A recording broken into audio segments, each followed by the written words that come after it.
Movie के start में हम एनी नाम की एक लड़की को देखते हैं जो कि किसी चीज से डरते हुए बीच पर पहुंच जाती है जहां पर उसे कोई मार देता है।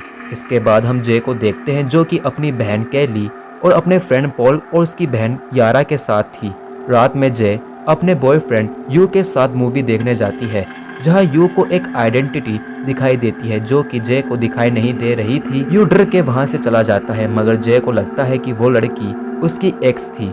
उसी रात वो दोनों डिनर कर रहे होते हैं जहां हम एक आदमी को उनकी तरफ आते हुए देखते हैं। इसके बाद यू और जे कार में इंटीमेट होते हैं। इंटीमेट होने के बाद यू जे को बेहोश करके एक जगह पर ले जाता है जहां वो उसे बताता है कि इंटीमेट होते समय उसने अपना श्राप उसे दे दिया था जिसके चलते अब उसका पीछा एक आइडेंटिटी करेगी और अगर उसने उसको पकड़ लिया तो वो उसे मार देगी। तभी वहां पर वो आइडेंटिटी एक लड़की के रूप में आती है जिसे अब जे भी देख पा रही थी। यू जे को वहां से उसके घर पर छोड़ देता है जिसके बाद वहां पर पुलिस आती है जिसे जे सारी बात बताती है। जे कॉलेज में थी जहां पर उसे अपने पास एक बूढ़ी औरत आते हुए दिखाई देती है तो वो वहां से घर पर जाकर ये सारी बात पॉल और केली को बताती है। पॉल वहीं रुकने का फैसला करता है। रात में जे को नींद नहीं आ रही थी तो वो पॉल से बात करने लगती है पर तभी जे को किचन में फिर से एक लेडी अपने पास आते हुए दिखाई देती है तो वो अपने रूम में चली जाती है। उसे केली और पॉल संभालते हैं। वहां पर यारा भी आ जाती है मगर फिर से जे को एक लड़का नजर आता है तो वो वहां से पार्क में चली जाती है जहां पॉल और बाकी सब गर्ग के साथ आते हैं जो कि जे का एक्स बॉयफ्रेंड था। वो जे की मदद करने के लिए उन सबको यू के पास लेकर जाता है क्योंकि वो इन सब का सोल्यूशन बता सकता था। वो वहां से यू के घर पहुंचते जो कि बहुत ज़्यादा अजीब था लेकिन वो वहां नहीं था तो वो सब उसके स्कूल जाकर उसके बारे में पता करते हैं जहां उन्हें पता चलता है कि यू का असली नाम जैक था।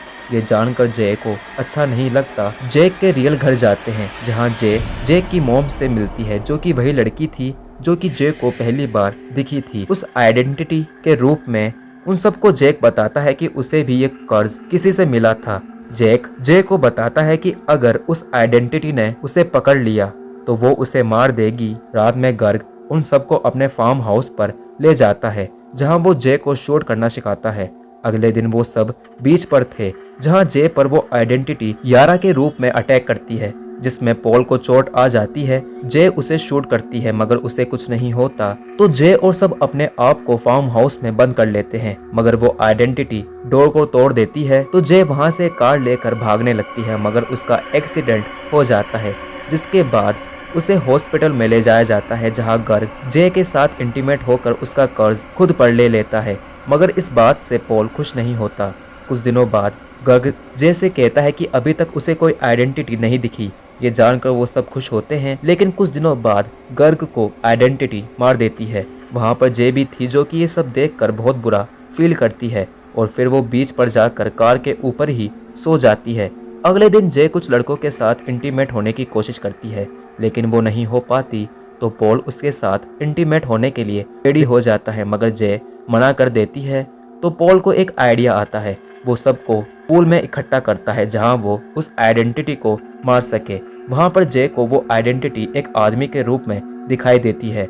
वो सब उसके लिए पूल में इलेक्ट्रिक शॉक देने लगते हैं मगर वो आइडेंटिटी उन पर अटैक कर देती है। पॉल उसे अंदाजे से शूट करता है जिसमें यारा को गोली लग जाती है। जे समझदारी दिखाते हुए उसके सर पर कपड़ा डाल देती है और पॉल उसे शूट करके पोल में गिरा देता है जहां वो जे को पकड़ लेती है मगर जे उससे बचकर पूल से बाहर आ जाती है। जिसके बाद सब देखते हैं कि पूल में बहुत सारा खून है यानी कि वो आइडेंटिटी अब खत्म हो गई थी। पॉल जे के साथ इंटीमेट होकर वो कर्ज अपने ऊपर ले लेता है और फिर वो एक प्रोस्टिट्यूट एरिया में जाकर वहाँ ये कर्ज किसी को देने की कोशिश करता है मगर तभी सीन चेंज होता है और हम जे और पॉल को देखते हैं जो कि अब रिलेशनशिप में थे मगर उनके पीछे हम फिर से आइडेंटिटी को देखते हैं और इसी के साथ ये मूवी एंड हो जाती है।